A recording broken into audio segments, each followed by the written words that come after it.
Nature mantra BP sugar thyroid reversal nature మంత్రతో సాధ్యం.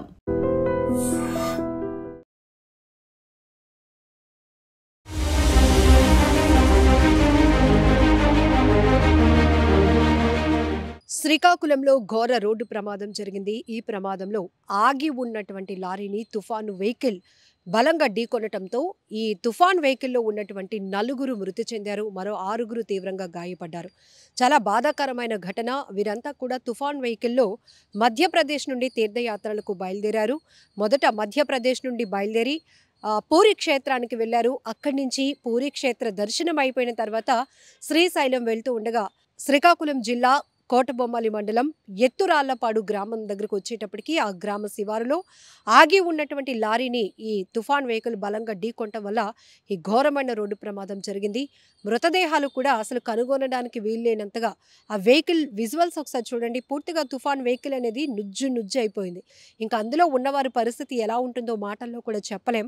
కన్నీళ్లు తప్ప. అందులో యాత్ర కోసం బయలుదేరినటువంటి వాళ్ళు 4 చనిపోయారు. మరో 6 తీవ్రంగా గాయపడటంతో స్థానికంగా ఉన్నటువంటి శ్రీకాకుళంలో హాస్పిటల్కి అయితే తరలించడం జరిగింది. క్షతగాత్రులకు మెరుగైన వైద్యం కూడా అందిస్తున్నారు అధికారులు.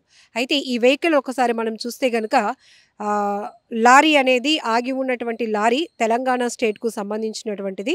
సో దాని వెహికల్ నెంబర్ కూడా మనం చూడొచ్చు. TS08UJ1164. ఈ తుఫాన్ వెహికల్ అనేది మధ్యప్రదేశ్ నుండి వస్తుంది. ఆ వెహికల్ నెంబర్ MP09BD8243.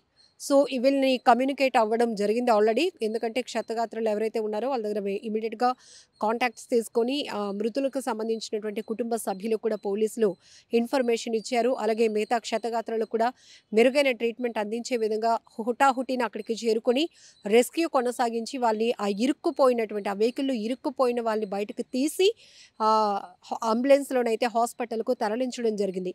బట్ ఈ మధ్య జరుగుతున్న రోడ్డు ప్రమాదాల తీరు చూస్తుంటే చాలా భయం వేస్తుంది. వాహనాలు ఏ మాత్రం కాకుండా ఎగిరి పడుతున్నటువంటి పరిస్థితులు ఉన్నాయి. ఓవర్ స్పీడే ఈ ప్రమాదానికి ప్రధాన కారణమని 100% చెప్పుకోవచ్చు. ఎందుకంటే ఆగి ఉన్నటువంటి వెహికల్ని మరి ఎంత స్పీడ్తో వస్తే కానీ అంత బలంగా కొట్టడం వల్ల ఈ తుఫాన్ వెహికల్ అనేది పూర్తిగా డ్యామేజ్ అయిపోయింది. మరి అందులో ఒక వెహికలే అంతలా డ్యామేజ్ అయిపోతే ఇక మనుషుల ప్రాణాలు ఎంత చెప్పండి. మనుషుల శరీరం చాలా సెన్సిటివ్గా ఉంటుంది. అలాంటిది వారందరూ కూడా వెహికల్ పూర్తిగా ఇరుక్కుపోయారు, నలిగిపోయారు. ఒక్క రకంగా చెప్పాలంటే ఆ చనిపోయిన వారి మృతదేహాలు బయటకు తీయడం కూడా చాలా కష్టతరంగా మారింది. సో ముందుగా అయితే కనుక గాయాలతో విలవిలలాడిపోతూ కాపాడండి అంటూ కేకలు వేస్తున్న వారందరం కూడా మధ్యప్రదేశ్కు చెందిన వీరందరినీ కూడా ముందు హాస్పిటల్కి అయితే తరలించడం జరిగింది. ఏది ఏమైనప్పటికీ చాలా బాధాకరమైన ఘటన అని చెప్పాలి.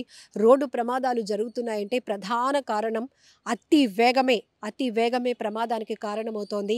నెగ్లిజెన్సీ డ్రైవింగ్ అనమాట. ఎందుకంటే తొందరగా వెళ్ళిపోవాలి అనే ఆలోచనే తప్ప డ్రైవింగ్ చేస్తున్నటువంటి ఆ వ్యక్తి ప్రాణాలు, ఆ వెహికల్లో ఉన్నటువంటి వాళ్ళ ప్రాణాలు భద్రంగా ఉండాలి, బాధ్యతగా డ్రైవింగ్ చేయాలి అనేటటువంటి కాన్సెప్ట్ మాత్రం ఎవరికి ఉండటం లేదు. ఏదో తొందరపాటు అర్జెంటుగా వెళ్ళిపోవాలనే కానీ ప్రాణాలు ఏమైపోతాయి, ప్రమాదం జరిగితే ఏమవుతుంది, ఎంత నష్టం జరుగుతుందని మాత్రం ఎవరు ఊహించటం లేదు. సో ఈ తరహా ప్రమాదాలకు ప్రధానమైన కారణం మాత్రం అతి వేగమే జరుగుతోంది. వెహికల్స్ ఫిట్నెస్ లేకుండా రోడ్లపైకి రావటం, అలానే చాలా వరకు చూస్తున్నాం మనం. సో ముందుగా వెహికల్ని చెక్ చేసుకోరు, బ్రేక్ ఫెయిల్ అవ్వటం, ఇలాంటి కారణాలు కూడా ఎక్కువగా జరుగుతున్నాయి. ప్రధానంగా పోలీసులు ఎప్పటికప్పుడు వెహికల్ ఎవరైతే డ్రైవింగ్ చేస్తున్నారో వాళ్ళకు మాత్రం మీ మీద చాలా బాధ్యత ఉంది, చాలా జాగ్రత్తగా నడపండి. ఒకవేళ మీకు ఏమైనా నిద్రమత్తు వస్తే కాసేపు కొంపలు మునిగిపోయే పనేమీ లేదు, కాసేపు రోడ్డుకి సైడ్గా పక్క వైపు వెహికల్ని ఆపి వాటర్తో ఫేస్ వాష్ చేసుకోవడమో, లేకపోతే ఒక అరగంట పాటు మీరు రిలాక్స్ అయిన తర్వాత మళ్ళీ మీ జర్నీ కంటిన్యూ చేయడమో, ఇలాంటి ప్రికాషన్స్ తీసుకోవడం వల్ల మనం ప్రమాదాలను అరికట్టవచ్చు అని చెప్తున్నా. మినిమం స్పీడ్ లిమిట్ బోర్డ్స్ కూడా మనకి ఎక్కడికక్కడే హైవే పైన కనపడుతూ ఉంటాయి. ఎందుకంటే ప్రమాదాలు జరిగే స్థలాలను అక్కడ బోర్డ్స్ ద్వారా ఇండికేట్ చేయడం జరుగుతోంది. ఓవర్ స్పీడ్ అయితే కనుక ఎక్కడికక్కడ సీసీ సర్వేలెన్స్ కూడా మీ వాహనాలను అబ్జర్వ్ చేస్తున్నాయి. ఇలా అన్ని రకాలుగా చెప్తున్నప్పటికీ కూడా ఎవ్వరూ తగ్గటం లేదు. అలా వెళ్ళి వాహనాల్ని బలంగా ఢీకొని అలా ప్రమాదాలకు కారణమై ఎంతోమంది ప్రాణాలు పోవడానికి కూడా ఒక కారణమవుతున్నారు. చాలా బాధాకరమైన ఘటన. నిజంగా ప్రస్తుతం ఉన్నటువంటి సమాజం దేనికి ప్రయారిటీ ఇస్తుంది? ఆర్థిక సంబంధాల చుట్టూ మాత్రమే తిరుగుతోంది. మళ్ళీ ఎన్నికలంగానే చాలా విరక్తి కలుగుతున్నాం. మంచి అనిపిస్తుంది కదా. లేడీస్ కూడా ఛాలెంజింగ్ జాబ్స్ చేసినప్పుడు చాలా బాగుంటది. ట్రాఫిక్ అసిస్టెంట్స్ గా నియమించిన ట్రాన్స్జెండర్స్ అందరితో సాల్యూట్ చేయించుకుంటున్నారు. ఫుడ్ డెలివరీ ఇవ్వటానికి వెళ్ళినటువంటి డెలివరీ బాయ్ అనిల్ పై కళ్ళ ముందు